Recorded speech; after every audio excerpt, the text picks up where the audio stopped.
Have you heard this story?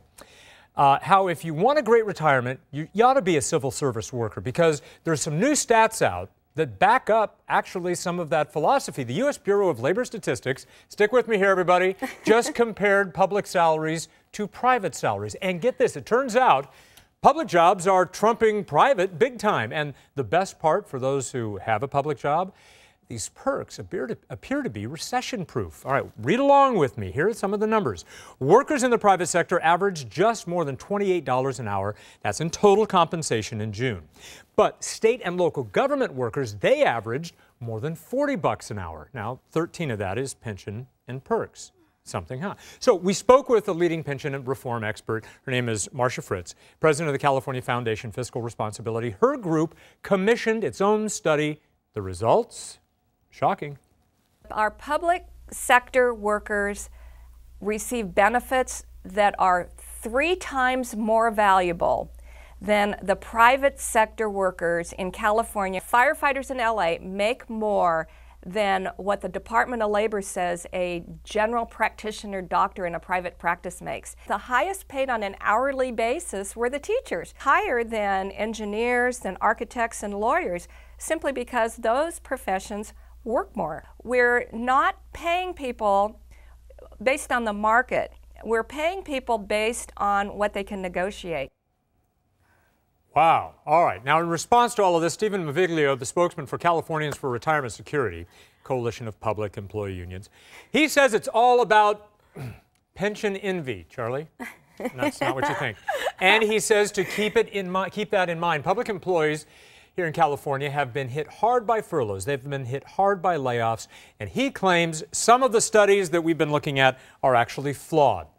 But still, there's a growing movement to reform some of these pensions. So we brought in our own Studio 11 producer, Heidi Cuda. You've seen her before. She's worked up this story as well as others. Heidi, how the heck did this happen?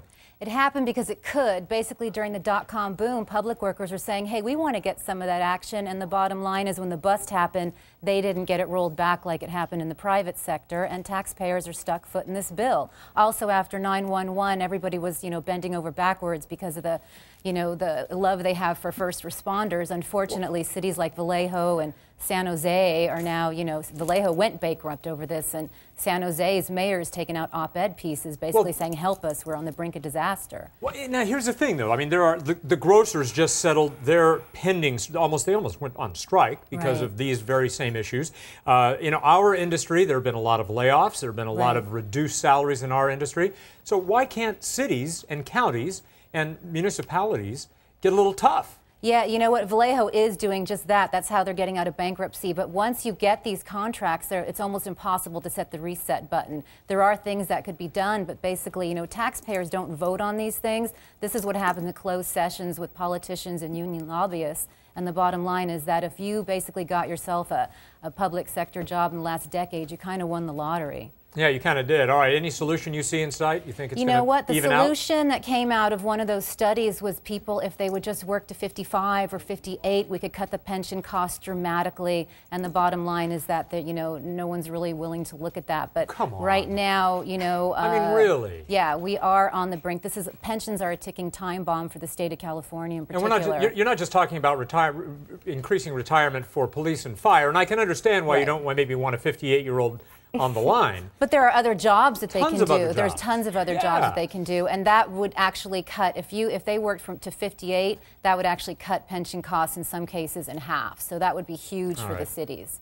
All right, thanks very much. Thank you. I think we're going to have Charlie Chase on as a commentator. She's just holding her comments down. All right, thanks very much, Heidi. Thank you. Coming up, the Conrad Murray trial, Jermaine Jackson's book tour.